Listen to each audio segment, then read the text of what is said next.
نبی صلی اللہ علیہ وسلم نے ارشاد فرمایا کہ جو دو چیزوں کی ضمانت دے گا تو میں اس کے لیے جنت کا ضامن ہوں، ما بین فخذیہ وما بین لحیتیہ، ایک شرمگاہ کی ضمانت اور ایک اپنی زبان کی ضمانت۔ آپ کہہ سکتے ہیں خطبے میں نے یہ حدیث تو پڑھی نہیں ہے اور یہ والی آیت تو پڑھی نہیں ہے، بیان اس حدیث سے شروع کر دیا۔ خطبے میں نے جو آیتیں پڑھی ہیں ان کا چونکہ اس حدیث سے بھی بڑا گہرا تعلق ہے، تو اس لیے اس حدیث سے میں نے بیان کو شروع کیا۔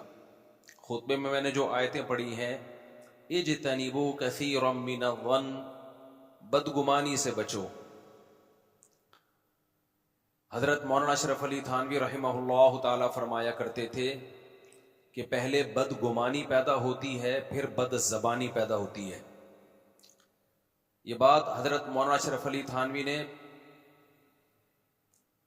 کہی تو اہل حدیث حضرات میں جو متشدد لوگ ہیں ان کے بارے میں کہی ہے، لیکن جنرلی ایک اصول ہے۔ وہ فرماتے تھے ہمارے ہاں جو اہل حدیث لوگ، سب نہیں، یہ پہلے حضرات فقہا اور ائمہ مجتہدین سے بدگمان ہوتے ہیں۔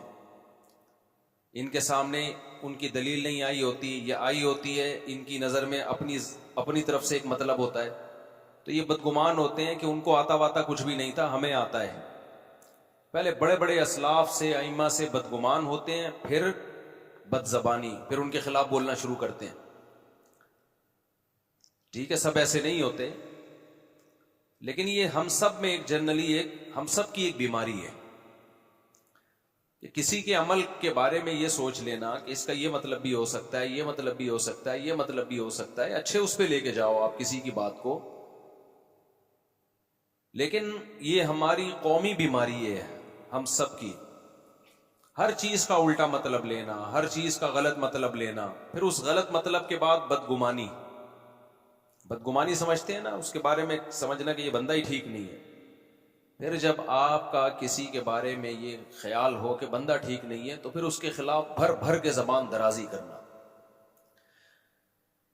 تو یہ جو زبان ہے نا، زبان، نبی صلی اللہ علیہ وسلم نے فرمایا جس نے زبان کی ضمانت دے دی اور شرمگاہ کی ضمانت دے دی، میں اس کے لیے جنت کی ضمانت دیتا ہوں۔ آج سوشل میڈیا کا دور ہے، ہم دیکھ رہے ہوتے ہیں کس قدر لوگ مقدس شخصیات کو بھی بھر بھر کے برا بلا کہہ رہے ہوتے ہیں، اتنا برا بلا کہہ رہے ہوتے ہیں، اتنی سخت غلیظ زبان استعمال کرتے ہیں۔ اور یہ ہمارا بہت سے میں وہ سیکولر لبرل طبقہ ہوتا ہے جو صبح و شام اخلاقیات کی باتیں کر رہا ہوتا ہے۔ ایک مثال دیتا ہوں، میرے بیان کا یہ ٹاپک نہیں ہے لیکن صرف ایک مثال کے لیے۔ ابھی حضرت مفتی تقی عثمانی صاحب کی ملاقات ہوئی گورنر سے، کامران ٹیسوری صاحب سے۔ حضرت مفتی تقی صاحب نے کہہ دیا کہ یہ رات کو ان کا جو عمل ہے ایسے جیسے حضرت عمر راتوں کو رعایا کے خیال کیا کرتے تھے، انہوں نے اس سنت کو زندہ کیا ہے۔ اس پہ جو لوگوں کی طرف سے برا بھلا کہا گیا ہے، بوڑھے، کسی کے بڑھاپے کو نہیں دیکھ رہے، اس کی سفید داڑھی کو نہیں دیکھ رہے، اس کے علم کو نہیں دیکھ رہے، لفافہ خور مولوی اور کیا کیا الفاظ جو زبان سے ادا کرنا بھی مشکل۔ بھائی اگر کسی نے کسی حاکم کی، کسی بھی عہدے دار کی تعریف کر دی اس کے کسی اچھے عمل میں، تو اس پہ اتنا سیخ پا ہونے کی کیا ضرورت ہے؟ چوروں کی تعریف کی ہے، ڈاکوؤں کی تعریف کی ہے، آپ کی نظر میں چور ہوگا بھائی، ان کی نظر میں نہیں ہے۔ کہتے ہیں ماضی اٹھا کے دیکھو، کیوں ماضی کسی کا دیکھیں بھائی؟ ہمیں ماضی دیکھنے کا حکم ہے، حال دیکھنے کا حکم ہے۔ ماضی تو عمران خان کا بھی کوئی اچھا نہیں تھا، لیکن جب عمران خان کے ماضی کی کوئی بات کرتا تھا ہم کیا کہتے تھے؟ ماضی میں نہیں، کیا دیکھو؟ حال دیکھو۔ تو اب آپ حال کیوں نہیں دیکھ رہے؟ تو پوری قوم ایک عجیب دماغی مریض بنی ہوئی ہے۔ آپ زیادہ سے زیادہ یہ کہہ دو بھائی ہمیں حضرت مفتی تقی صاحب کی اس بات سے کیا ہے؟ اختلاف، ہماری رائے میں ایسا نہیں ہے، ختم ہو گئی کہانی۔ ہر چیز کو ہماری قوم ایمان اور کفر کا مسئلہ بناتی ہے، ہر چیز کو۔ کچھ لوگوں نے تو یہاں تک کہنا شروع کر دیا کہ یہ حضرت عمر کی گستاخی ہے، حضرت عمر کے برابر۔ بھائی حضرت عمر کے برابر کون کس کو قرار دے سکتا ہے؟ اگر حضرت مفتی تقی صاحب یہ کہتے کہ نبی کی سنت زندہ کر دی، تو کیا نبی کے برابر قرار دے دیا؟ اچھا سوچنا سیکھو۔ اچھا اب ہم کسی کے فیور میں بات کرتے ہیں تو کیا، چونکہ دیوبندی ہیں، چونکہ حنفی ہیں، لہذا یہ حنفیوں کی تائید کر رہے ہیں۔ مفتی تقی صاحب عالم اسلام کے اسکالر ہیں، اور جتنے بھی عالم اسلام کے دنیا میں اسکالر آئے ہیں، کوئی حنفی تھا، کوئی شافی تھا، کوئی مالکی تھا، کوئی حنبلی تھا۔ یہ تو پانچویں چیز اب مارکیٹ میں آئی ہے۔ اس کے علاوہ پہلے ابن حجر تو شافی ہیں، تو آپ کیوں علامہ ابن حجر کی تحقیقات سے استفادہ کرتے ہو؟ آپ بولو ہم نہیں مانیں گے ابن حجر کو، کیونکہ وہ کیا تھے؟ شافی تھے۔ آپ بولو ہم نہیں مانیں گے علامہ نووی کی تحقیقات کو، ان کی صحیح مسلم کی شرح نہیں پڑھیں گے، کیونکہ وہ کیا تھے؟ شافی تھے۔ آپ بولو ہم سعودیوں کے مفتیوں کے فتووں کو نہیں مانتے، کیونکہ وہ کیا ہیں؟ حنبلی ہیں۔ یہ تو پاکستان میں ایک چیز پیدا ہو گئی ہے کہ جو فقہ کے مدون مکاتب ہیں، جن پہ پوری امت کا اجماع ہے کہ یہ ٹھیک ہے، کسی ایک کو بھی فالو کرو، آپ ان سے ہٹ گئے ہو۔ میں دیکھتا ہوں جب میں کوئی علمی بات کرتا ہوں، ابے بھائی یہ تو دیوبندی ہے، یہ تو حنفی ہے، آپ دلائل سے جب جواب نہیں دیتے، باطل کی عادت ہوتی ہے دلیل کا جواب دلیل سے نہیں دے گا، ہمیشہ کس پہ آتا ہے؟ وہ ذاتیات پہ آ جاتا ہے۔ یہ میرا ٹاپک نہیں ہے، کہیں اور کو میں جا رہا ہوں، لیکن بہرحال ابھی واپس آ رہا ہوں میں۔ بدگمانی، ابھی ساحل ادیم صاحب کی میں نے بات ریکارڈ کروائی تھی نا کہ ملک میں بغاوت کی باتیں مت کرو بھائی، یہ خلافت نہیں آئے گی، ملک کے ٹکڑے ٹکڑے ہو جائیں گے۔ اور جو آپ نے حدیث پیش کی ہے، آپ حدیث کا مطلب غلط بیان کر رہے ہو۔ تو ساحل ادیم صاحب کا جواب کیا ہے؟ حنفی مفتی، حنفی۔ اب دیکھو یہ غیر اخلاقی حرکت ہوئی کہ نہیں ہوئی؟ اس سے پہلے تو آپ نے کبھی نہیں کہا حنفی مفتی۔ اب آپ پبلک کو بیوقوف بنانے کے لیے حنفیت کا لفظ میرے ساتھ لگا رہے ہو، یہ شو کرنے کے لیے کہ یہ اسلام کی بات نہیں کر رہا، یہ کس کی بات کر رہے ہیں؟ حنفیت کی۔ اس سے انسان کا پھر امیج خراب ہوتا ہے کہ آپ علمی بات کا جواب علمی انداز میں دو۔ اور دیوبندی تو ہم اپنے نام کے ساتھ ویسے ہی نہیں لگاتے، ہمارے کابر لگاتے ہی نہیں ہیں، جنہوں نے لگایا تو وہ ان کا ذاتی عمل ہے۔ دیوبندی تو کوئی مسلک تھوڑی ہے، اصل میں تو مکاتب فکر جو اہل سنت والجماعت کے ہیں وہ کتنے ہیں؟ وہ چار ہیں، حنفی، مالکی، شافی، حنبلی۔ دیوبندی تو ہندوستان میں بریلویوں سے فرق کرنے کے لیے ان کو کہا جانے لگا۔ ڈاکٹر ذاکر نائک کے بیٹے سے میری ملاقات ہوئی، عالم بنے ہیں سعودی عرب میں۔ میں نے کہا آپ چاروں فقہ میں سے کون سے فقہ میں آپ عالم بنے؟ انہوں نے کہا حنبلی۔ انہوں نے تو نہیں کہا کہ میں نہیں مانتا کسی کو، یہ ان کے بیٹے کی سے میری گپ شپ ہے۔ ان کے بیٹے سے میں نے پوچھا کیا؟ انہوں نے کہا میں فقہ حنبلی میں۔ وجہ اس کی ہے کہ نصاب جو ہے نا، نصاب علماء کا، وہ ان چاروں کے علاوہ کسی اور میں ہے نہیں، وہ انہی میں ہے۔ جس کو بھی عالم بننا پڑتا ہے یا تو فقہ حنفی میں وہ اسپیشلسٹ بنے گا، یا فقہ شافعی میں، یا مالکیہ میں، یا حنبلی میں۔ شروع میں تو کامن سب چیزیں پڑھی جاتی ہیں، پھر اسپیشلسٹ جو بنا جاتا ہے وہ پھر ایک میں کمال پیدا کیا جاتا ہے۔ اور جو کہتا ہے میں چاروں میں باکمال ہوں، اس کا مطلب کسی ایک میں بھی نہیں ہے وہ۔ یہ ایسے ہے جیسے کوئی آئی اسپیشلسٹ بھی ہے، کڈنی کا اسپیشلسٹ بھی ہے، اور ای این ٹی اسپیشلسٹ بھی ہے، شوگر اسپیشلسٹ بھی ہے، اس کا مطلب کہیں بھی نہیں، کیونکہ ان میں اتنا پڑھنا پڑتا ہے، اتنا پڑھنا پڑتا ہے، اتنا زیادہ پڑھنا پڑتا ہے کہ اسپیشلائزیشن پھر ایک ہی میں جا کے کامل طریقے سے ہوتی ہے۔ پڑھتے سب ہیں، سب کو پڑھا جاتا ہے۔ تو ہماری جو قوم ہے نا، ہماری جو قوم ہے اس میں نیگیٹیویٹی، ہر وقت الٹی الٹی باتیں۔ تمہارے علماء کی دنیا میں قدر ہو رہی ہے، تمہاری نظر میں ان کی 2 ٹکے کی حیثیت نہیں ہے، دنیا والے پیاسے ہیں۔ آپ پاکستانی علماء کہیں بھی جائیں، تھوڑی قدر نہیں ہوتی، بہت زیادہ قدر ہوتی ہے، علمی لحاظ سے بھی، عملی لحاظ سے بھی۔ انڈیا اور پاکستان دونوں، بنگلہ دیش بھی اس میں شامل ہے۔ تو علمی لحاظ سے بھی قدر ہوتی ہے، عمل کے لحاظ سے بھی قدر ہوتی ہے۔ کہتے ہیں ان کا فتویٰ بھی مستند ہوتا ہے۔ جو اہل حق علماء ہے میں ان کی بات کر رہا ہوں، ہر ایک کی، میں قوالیوں والوں کی بات نہیں کر رہا کہ جو مزاروں پہ کرنٹ لگانے والے بابے اور قبروں پہ سجدہ کرنے والے بابے، ان کی بات نہیں کر رہا میں۔ لیکن ہماری سوچ، ہماری جو مینٹیلٹی ہے وہ بہت زیادہ گرتی جا رہی ہے۔ اخلاقیات تو ہے ہی نہیں، اختلاف کا مطلب سامنے والے کو اتنا نیچا دکھانا، بھائی تھوڑا بحث کرنا سیکھو۔ یہ چیزیں اسکولوں میں سکھانے کی ہیں۔ اعتدال بھی کوئی چیز ہوتی ہے، آپ اختلاف کرو، ہم نہیں کہتے کہ آپ کسی کی اندھی تقلید میں آ جاؤ۔ آپ کی ایک رائے ہے، آپ گورنر کو برا سمجھ رہے ہو، آپ بولو بھائی ہماری رائے میں یہ ٹھیک نہیں ہے، ختم ہو گئی بات۔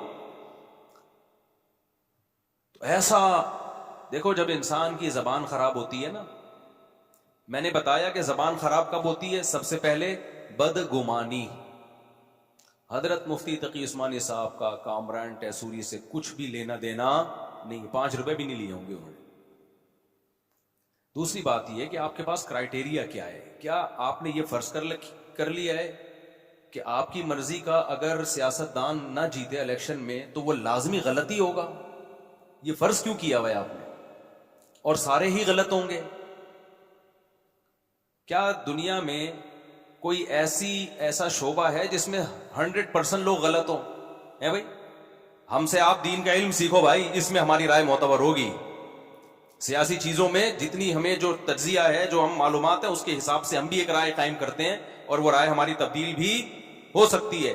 میں تو ایک اصول اور ضابطہ بیان کر رہا ہوں کہ بھائی دشمن کی رائے کا اعتبار بولو نہیں ہوتا. آپ کا کسی سے جھگڑا چل رہا ہے پیسوں کا، تو کسی دوسرے نے آپ کے دشمن کے خلاف کیس کیا، اور جس نے کیس کیا اس نے آپ کو گواہی کے طور پہ پیش کر دیا کورٹ میں، تو آپ کا مخالف جرا کر سکتا ہے کہ یہ تو میرا دشمن ہے، یہ تو ویسے ہی میرے خلاف ہے. ساس گواہی دے رہی ہو بہو کے خلاف، مانی جائے گی؟ سوگن گواہی دے رہی ہو سوگن کے خلاف، مانی جائے گی؟ نہیں مانی جاتی اسلام میں. بہو ساس کے خلاف گواہی دے، نہیں مانی جاتی. تو ہمارے ہاں مختلف قسم کے کرائیٹیریا ہم لوگوں نے بنا لیا. بھائی کچھ پازیٹیوٹی پیدا کرو خدا کے لیے، ڈپریشن سے نکلو، کچھ اچھا سوچنا شروع کرو، اچھا سوچنا شروع کرو، اور زبان کو لگام دو. فیس بک پہ جو کمنٹس ہوتے ہیں نا، اس سے پتہ چلتا ہے کسی قوم کی اخلاقیات اس وقت کہاں جا رہی ہیں. قوم کی جو اخلاقیات ہے نا، وہ کیا اس وقت حال کیا ہے اخلاقیات کا. اتنا برا بلا، اتنا برا بلا. وہ یار بیچارے بوڑھے بزرگ ہیں، ان کی زندگیاں کھپ گئیں. اچھا لوگ یہ بھی دیکھ رہے ہوتے ہیں یہ اتنے روپے کما رہے ہیں. بھائی جو آدمی 1 ارب کما سکتا ہے نا، اگر وہ 1 کروڑ کما رہا ہے تو یہ بہت بڑی فضیلت کی بات ہے. اگر وہ 1 کروڑ کما سکتا ہے اور 1 لاکھ کما رہا ہے، کما وہ 1 کروڑ سکتا ہے محنت کر کے، لیکن دنیا کی محبت نہیں ہے، لہذا گزارا 1 لاکھ پہ کر رہا ہے، تو یہ بھی اس کی علامت ہے نیک آدمی ہے. یہ دین کی خدمت کو آگے پیچھے کر کے 1 کروڑ کما سکتا تھا، یا ابھی 1 کروڑ کما رہا ہے لیکن دین کی خدمت چھوڑے تو یہ 1 ارب کما سکتا ہے، لیکن نہیں کما رہا، دین کے کام میں لگا ہوا ہے، تو آپ اس کے 1 کروڑ دیکھ رہے ہو. تو اب کیا ہے، دین آپ صرف علماء سے ہی سیکھ سکتے ہو. اگر کسی قوم کو اس ملک کے سارے ڈاکٹروں کے خلاف کر دیا جائے کہ ڈاکٹر سازشی ہوتے ہیں، ڈاکٹر 2 نمبر ہوتے ہیں، تو بیڑا غرق کس کا ہوگا؟ صحت کا ہوگا. کیونکہ جب ڈاکٹروں سے اعتماد اٹھے گا تو لوگ عطائی حکیموں کے پاس جائیں گے. حکیم بھی صحیح نہیں ہوں گے، بلکہ جو عطائی حکیم ہوتے ہیں نا، حکیموں کی بھی 2 قسمیں. ایک تو ہوتے ہیں جو پراپر وے میں پڑھے ہوں کسی ادارے میں اور ناغے نہ کی ہوں، پڑھے بھی ہوں. ورنہ اداروں میں ایسا ہو رہا ہے کہ میں ایسے حکیموں کو جانتا ہوں ماشاءاللہ. آپ کبھی خوشبو لگا کے آؤ تو میں آپ کو بتاؤں گا کہ ایک دن بھی یونیورسٹی میں نہیں گئے. جو حکمت کا کورس ہوتا ہے نا، ہمدرد یونیورسٹی وغیرہ جیسی یونیورسٹیاں جو حکیم سعید بنا، ایک دن بھی نہیں گئے، سرٹیفکیٹ ہے ان کے پاس. اور نہ کسی سے باقاعدہ پڑھا، بس تجربے کر کر کے نا. اور کچھ تو ایسے 2 نمبر ہیں، ہر دوا میں پیناڈول کا پاؤڈر ملاتے ہیں یا ڈسپرین کا پاؤڈر ملاتے ہیں. آپ وہ جب کھاتے ہو سونف میں ملا ہوا ہوتا ہے وہ پاؤڈر بننے کے بعد پتہ نہیں چلتا. سونف بھی ہے اس میں، کالا نمک بھی ہوگا اور وہ بھی ہوگا. تو آپ نے جب کھایا تو ڈسپرین کھانے کے بعد آدمی کی طبیعت کیا ہوتی ہے؟ Fit fought. پیناڈول کھانے کے بعد ایکٹیو ہو جاتا ہے. کہتا ہے یار ہزاروں ڈاکٹروں سے علاج کرایا، فائدہ اس گلی محلے کے حکیم سے ہوا 5 روپے میں. تو اگر آپ ریلائبل ڈاکٹروں کو کا یہ امیج دنیا کے سامنے لاؤ کہ یہ سب بکے ہوئے ہیں، سب 2 نمبر ہیں، سب بیوقوف بنا رہے ہیں، سب منجن بیچ رہے ہیں، تو ڈاکٹروں کا منجن کے بجائے پھر جاہلوں کا منجن بکے گا کہ نہیں بکے گا؟ بولتے کیوں نہیں؟ تو جب آپ جن لوگوں کو اسلام کے خلاف کھل کر بول سکتے ہیں، وہ تو کھل کے اسلام کے خلاف بولتے ہیں. جو اسلام کے خلاف نہیں بول سکتے، تھوڑا سا ان کے دل میں خوف ہے یا عوام کا ڈر ہے، تو وہ پھر کس پہ آ جاتے ہیں؟ علماء پہ آ جاتے ہیں. وہ علماء کے خلاف بولنا شروع کر دیتے ہیں. یہ دیکھو مولوی دوسروں کو بتاتے ہیں آیت الکرسی پڑھ کے دم کرو حفاظت ہوگی، خود گارڈ رکھے ہوئے. کسی نے مولانا طارق جمیل صاحب کے بارے میں کہا تھا بھائی شریعت میں دعا اور اسباب ایک دوسرے کے منافی بولو نہیں. مولانا طارق جمیل صاحب نے اگر یہ کہا ہوتا نا کہ آیت الکرسی پڑھو پھر تالا نہ لگاؤ دکان پہ، یہ عامل لوگ کر رہے ہوتے ہیں یہ ڈرامے بازی، پھر ہم کہتے کہ قول اور فعل میں تضاد ہے. اگر مولوی یہ کہہ رہا ہوتا آپ کو کہ پیسہ مت رکھو، مولانا کے بارے میں نا کسی نے یہ بھی تبصرہ کیا کہ گاڑی میں گھوم رہے ہیں اور بڑا سی کوٹھی بنائی بھی انہوں نے اپنے گاؤں میں. مولانا ویسے ہی باپ دادا سے مالدار چلے آ رہے ہیں، ان کے تو کوٹھیاں بنگلے ان کے تو شروع سے ہی ہے نا، مالدار فیملی میں پیدا ہوئے ہیں. بھائی اگر وہ مولانا نہ ہوتے نا جتنا پیسہ اب ہے اس سے ڈبل ہوتا ان کے پاس. مولانا ہونے کی وجہ سے کچھ کمی ہوا ہوگا، ٹھیک ہے، بہت سا صدقہ کر دیا ہوگا، بہت سو کی کفالت کی ہوگی. خوشبو لگا کے آتے نہیں ہو اس لیے مسئلے آپ لوگ کے ساتھ ہیں. خوشبو لگا کے آؤ تو آپ کو ہم بتائیں گے کہ علماء کس قدر صدقات و خیرات کرتے ہیں، آپ کی سوچ سے کئی گنا زیادہ. تو کسی نے لکھا تھا ان کے بارے میں، دنیا والوں کو یہ بتاتے ہیں کہ دنیا سے محبت نہ کرو، غریب 500 سال پہلے جنت میں جائے گا اور خود پیسہ رکھا ہوا ہے. بھائی صاحب اگر انہوں نے پیسہ رکھنے سے منع کیا ہوتا نا پھر آپ یہ بیان ان کے پہ فٹ کرتے. کوئی مولوی آپ کو یہ کہہ رہا ہو نا کہ غریب بن کے زندگی گزارو، پیسہ مت کماؤ، پھر وہ خود پیسہ کما رہا ہوتا، یہ لگژری لائف ہوتی تو آپ اعتراض کرتے. پیسہ رکھنا اور پیسے کی محبت اور ہوس دونوں میں فرق ہے.